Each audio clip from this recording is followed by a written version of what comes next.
days passed without getting off the bed. I knew it, that someone outside in the darkness, there will be a decent man. But where? Tom Connors sent me a message to ring him back. Ah, madam, what can I do for you? He knew it, what happened last time. So I rang him back. I believe he had something for me. So I decided to gain forces and go put my best dress. Hope is the last thing to die. I found Tom. He's pretty handsome, but already taken. His boyfriend is also cute. Best of luck for both of them. Tom told me that there was a man interested in me. His name was Moodyman, and he was already setting up a date for both of us. I don't know him, and honestly, I wasn't looking for anyone at this stage, but I didn't want to refuse. For safety reasons, I decided to grab Maria. Moodyman thought this date would be in 3, and he was excited. Hey, I don't perform in front of an audience.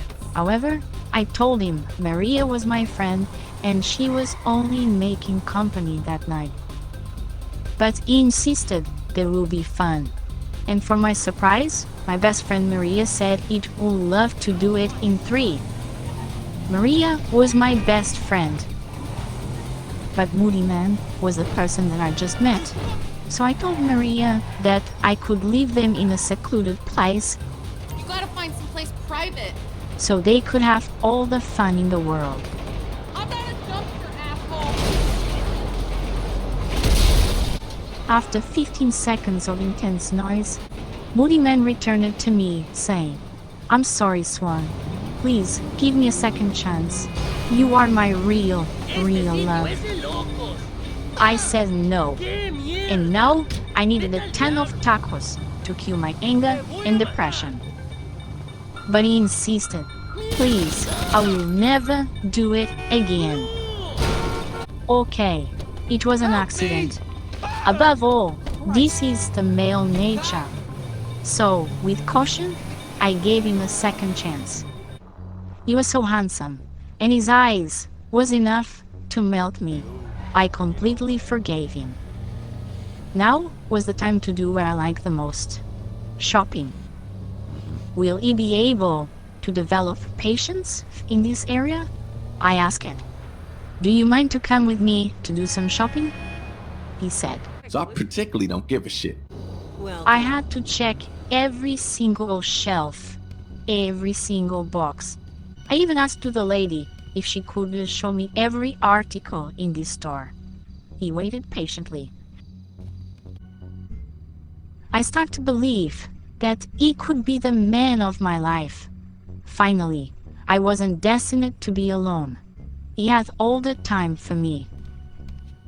We got out of the store and into the car. This was the right time to ask him, "Do you want to go to a more quiet place so we can get to know each other better?" He said. I don't know. I don't even really give a fuck. I drove to the countryside. He was so hot and handsome, and he was enjoying my drive as well. Then he said, "Swan, I really love you, but if this relationship becomes more than only benefits, I need to be able to go once a week, spend the night with my exes." Biggest mistake, my friend. Swan never shares. So I told him I left the wallet in the clothing store and we needed to go back to retrieve it. It's time for him to pay. So I went inside the store. I tricked him and I blocked him inside the store with a car. I haven't talked to you in Look at that pretty face. This was the new Swan. I don't need a man. I don't need a romance. I don't need to enjoy romantic company. I just need to be alone. Suddenly, I felt good.